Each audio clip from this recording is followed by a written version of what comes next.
Hi, everybody. This is Wayne Decker from Flame Tree Initiative in beautiful downtown Tucson, Arizona. It is May 2020. Here we go. Today, I want to talk about Malawi rural electrification and, of course, Franklin Delano Roosevelt, U.S. President from 1932 to 45. There is actually some logic here if you hang on. You know that we're interested in energy poverty in Malawi. And Malawi, as you know, is only 11% connected to the electric grid and 85% rural. So when those two curves cross, it's not real pretty. But if you look back to the 1930s, 32, for example, they're in the midst of the Depression. The United States had areas that were in pretty similar shape. Farms were not electrified, which really devastated agriculture, really held them back. It hurt health, it hurt education, it hurt local manufacturing, it hurt agribusiness, it hurt everything. So something had to be done. And in the 1930s, Roosevelt went on two ways. First of all, he built or started the TVA, Tennessee Valley Authority. That's a big hydropower. But secondly, by 1935, they put in the Rural Electrification Administration. And that group was designed to connect farmers more than anything else. And that's similar to what we think about in Malawi. So it kind of raises the question, first of all, did it succeed? And the answer is yes. By the late 1930s, and it was an incredible increase in the number of farms that were connected. It really worked. And so can that be replicated in Malawi? Well, I'm not really sure, but let's think that through for a few minutes. How did they do it? How did they do it then? How did Malawi do it? And what's Flame Tree's role? The first thing that happened in the 30s was that they had a finance mechanism. The federal government put out low-interest loans, and it really worked. It worked fast. Is that going to happen in Malawi? Not a chance. The government doesn't have that kind of resources. Just not. That's just a non-starter. There are, however, international actors that didn't even exist in the 1930s that are in it to help in a big way, sometimes advisory, sometimes financial. So there are systems out there, experimental financial systems and stuff that are very encouraging for all of this, to be sure. But Malawi has to go a different way. Flame Tree's role is to prepare entrepreneurs to be ready for that kind of finance. And we think we're doing that pretty well. I'm very encouraged by that. The second factor is the technology. In the 1930s, they were pulling power lines. They were just stringing lines, and they were putting in small booster power stations and things like that. But they were connecting to what was then the national grid. And that was the right thing to do, without a doubt.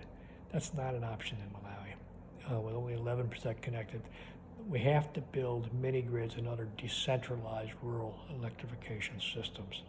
And they're not going to be connected to the grid for a while. Eventually, yes, but not now. And so we have to be in a world of renewable energy and village-level renewable energy.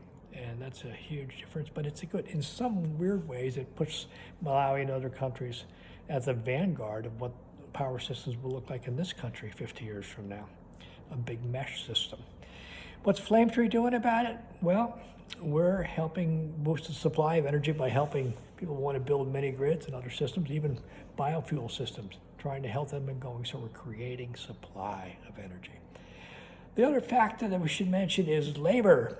They had a lot of people working in the 1930s on the federal programs because there was massive unemployment. Well, we have unemployment for you in Malawi. We can do that really, really well.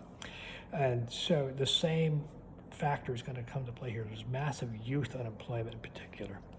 And so Flame Tree's role is to help train those people for specific aspects of sustainable energy. So in the north, we want to train a whole group of people on how to use mini hydro systems, how to build them, how to market them. And in the south, I think we're going to go with a program that is about solar irrigation. So again, it's a lot of skills training involved using labor, people that are already unemployed. So we're happy about that. And I think the fourth part is demand. How do you create demand for energy? And I think that Roosevelt and the others in the 30s, they had a gift. There were already rural farm cooperatives who wanted the electricity to begin with, but the utilities at that point did not want to connect them because they were going to lose money if they did it. But they were waiting for it. They wanted it. They were organized and terrific. Is that true in Malawi? No, not yet.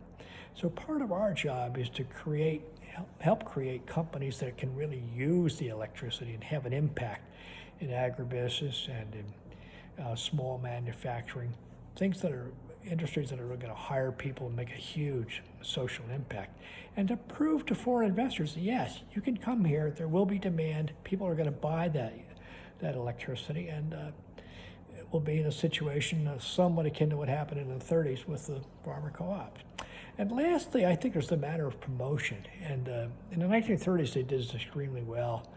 Some of you who are artistically inclined will remember Dorothy Lang and Walker Evans and Ben Shawn, the great photographers of the Depression era. Really remarkable people, remarkable art. That was used by the federal government, paid for by the federal government, to really make the case to the rest of the country what the Depression was really about, whether it was a Dust Bowl or anything else. So an enormous political punch.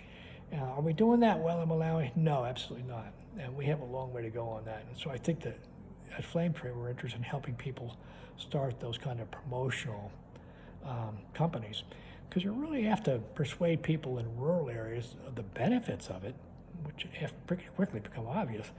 And secondly, you have to persuade investors that might build mini grids, that yes, it really can be done here.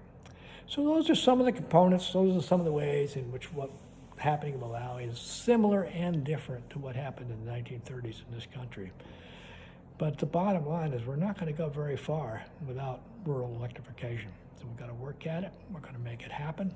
Whether it's similar to the 1930s here or not doesn't really matter. We just have to find a way. Are we really going to be fully connected in Malawi in the next 10 years? No. Are we going to make real progress? Yep, absolutely. I'm proud to say that Flame Tree is a part of that. We are grateful for your support and open to your ideas. Please stay in touch. Thank you so very, very much.